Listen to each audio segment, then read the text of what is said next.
serving military and making ourselves dumber when our fellow girls are going overseas in universities and partying and drinking beer, right? Firstly, they didn't give us any statistics to prove their case. Secondly, we tell you that your homeland, that your ties to your homeland are far stronger than this incentive to fly away. In the first world, we need to break down traditional gender roles because there's a disparity between men and women. Are their standards going to be the same? No. Where's the common experience there? Parallel, maybe similar, but parallel experiences. The strongest common bond that people share is when they fight and die together, not when they eat in the same canteen together. The common bond that you create is meaningless.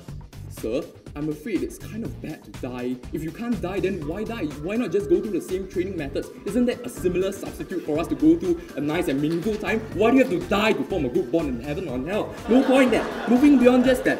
Isn't it best to prepare the whole of our society for a 2 a.m. military strike in the morning? By your logic, it's a possible conceivability that they might have to do this in defense of their country. That simply isn't the case.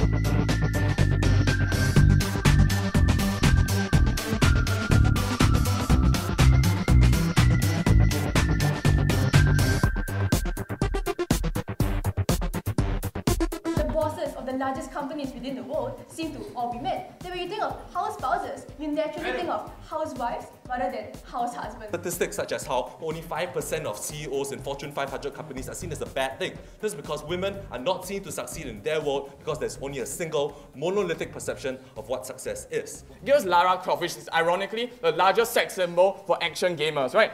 She's shoving her ass in her face every time she's trying to fire a gun. That sort of thing. The ones who have made this tournament a success stand up and point out to people the fact that gender norms and stereotypes must change. They drive independent filmmakers out of business, and therefore we don't get the discourse that we want. In fact, the feminist movement are frowned upon as sensational and radical because of the mass media. How can indie movies possibly compete with the big blockbuster media firms in terms of attention from the mainstream society? So look at the Oscars, look at the Academy Awards. It isn't your big blockbusters like Transformers 3, which wasn't very good by the way, which are getting the Academy Awards. It's the ones which are examining social problems, dealing with them in ways which society didn't otherwise think of, and providing alternative perspectives.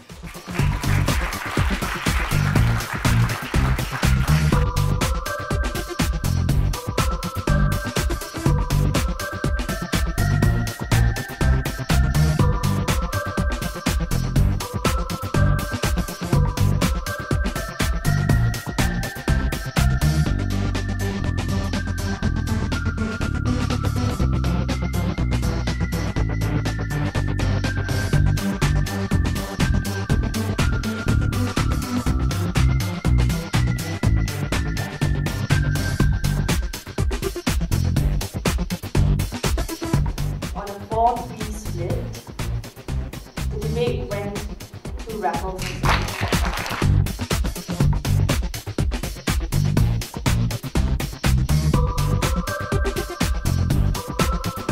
The winner of the JC competition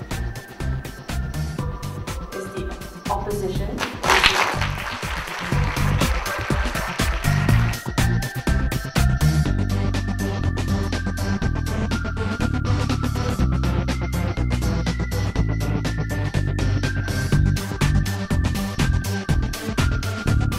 I think we all learned a lot from this debating competition, be it about women's issues when it comes to the military or pornography or sex tourism. I think we all as individuals and as a team grew a lot from this competition, and it's fantastic, like really fantastic experience for JGs, which is our national debate competition coming up. We especially enjoyed the quality of adjudication here, and we really like to thank everyone who has organised this because we really had such a great time.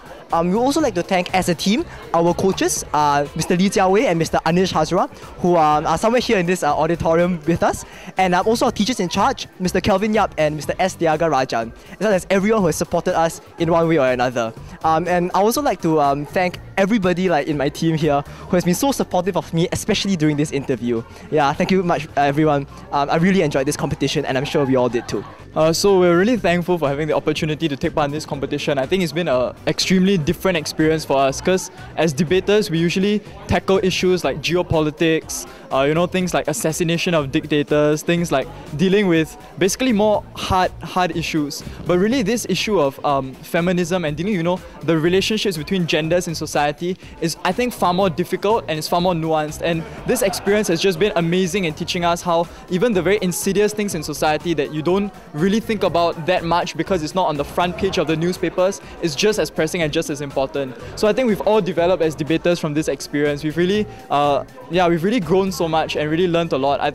My entire team has put in a lot of effort, and so we're really proud of the achievement that we have. We're so thankful for the opportunity. But in the end, I think we really need to thank our coaches and also thank God as well, because this is an ultimate blessing for us.